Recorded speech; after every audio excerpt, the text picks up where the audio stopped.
Chères Marsacoises, chers Marsacois, cette année encore, du fait des règles sanitaires liées à la Covid, la traditionnelle cérémonie de vœux ne peut être organisée, tout comme les diverses cérémonies que nous avions prévues.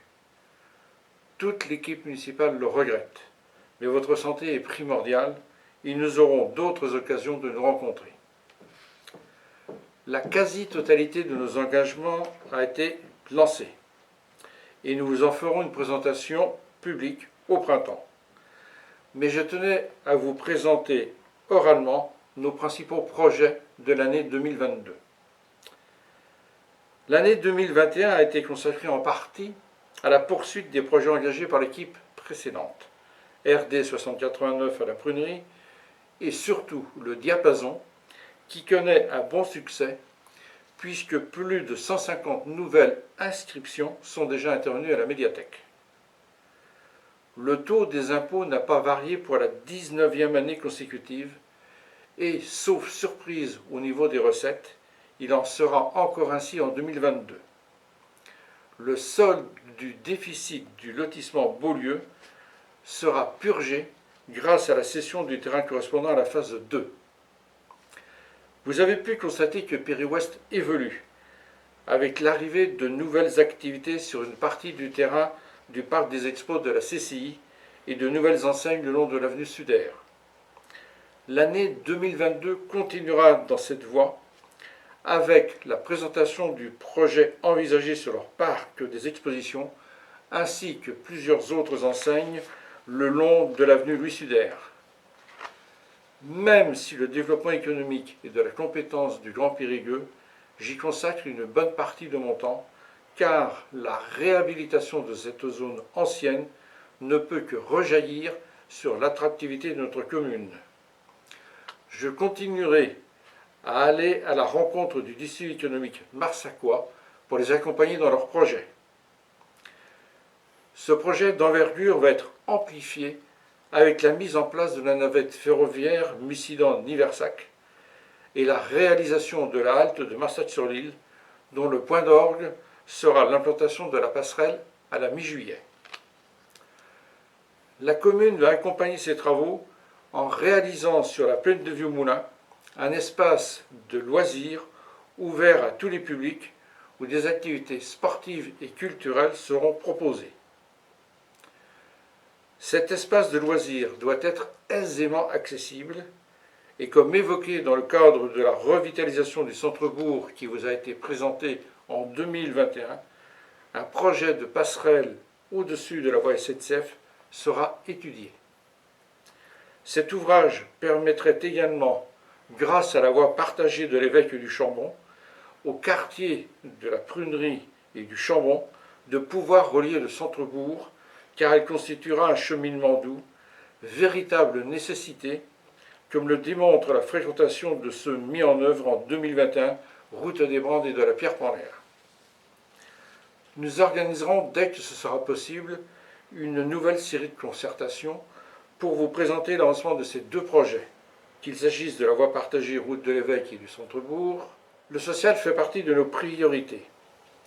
Une réflexion est en cours sur la politique en faveur de nos aînés, qu'il s'agisse du partage des repas, des activités à leur proposer, des mesures à mettre en œuvre pour éviter leur isolement.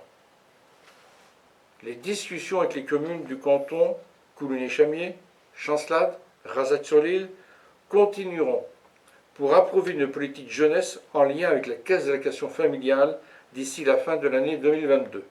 Afin d'aider la banque alimentaire dans son activité indispensable dans cette période de crise, la commune envisage de réaliser une extension du bâtiment existant, devenu trop exigu, en lien avec les partenaires que sont l'État et le département. Le logement social doit être favorisé, et au-delà des 20 logements programmés sur Beaulieu 2 et sur le Chambon, chaque opération importante de construction se verra imposer 30% de logements sociaux. Une étude sur la mise en œuvre d'opérations d'accession sociale à la propriété sera également lancée en 2022. Concernant le secteur scolaire, la trajectoire promise pour 50% de bio à la fin du mandat est respectée puisque nous en sommes déjà à quasiment 35% et espérons arriver aux 50% bien avant la fin de la mandature actuelle. Nous apporterons une attention toute particulière aux locaux scolaires.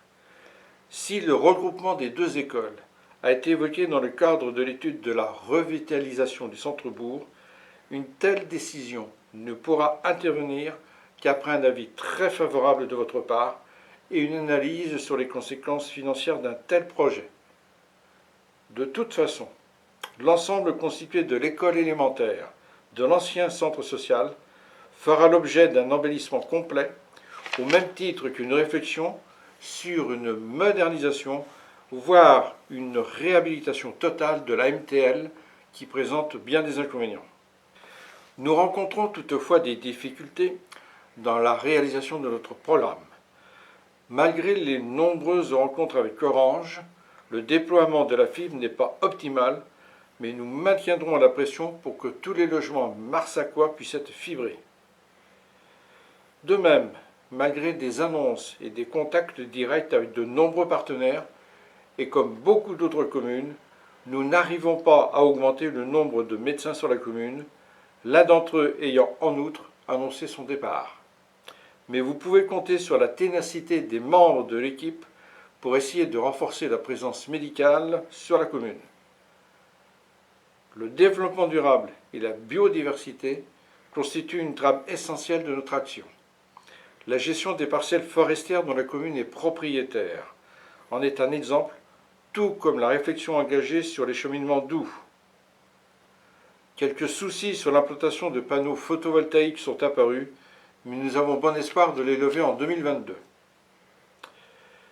Le dévouement du personnel communal est à souligner, et afin de vous apporter un meilleur service, nous étudions, en lien avec les agents, une réorganisation des services afin que ces derniers correspondent à une ville qui atteindra dans les années à venir le chiffre de 3500 habitants. 2022 ne verra donc pas sortir de terre des réalisations importantes. Les procédures obligatoires, les demandes de subventions ne nous permettent pas d'aller plus vite. Mais nous espérons néanmoins vous faire découvrir quelques réalisations au cours de cette année. Soyez assurés que l'équipe municipale continuera en 2022 comme en 2021 de faire preuve de dynamisme, d'imagination pour vous accompagner et vous offrir une ville encore plus accueillante. Au nom de toute l'équipe municipale, du personnel communal, je vous présente mes meilleurs vœux pour cette nouvelle année. Qu'elle puisse vous apporter joie, prospérité et surtout qu'elle vous permette de vous maintenir en bonne santé.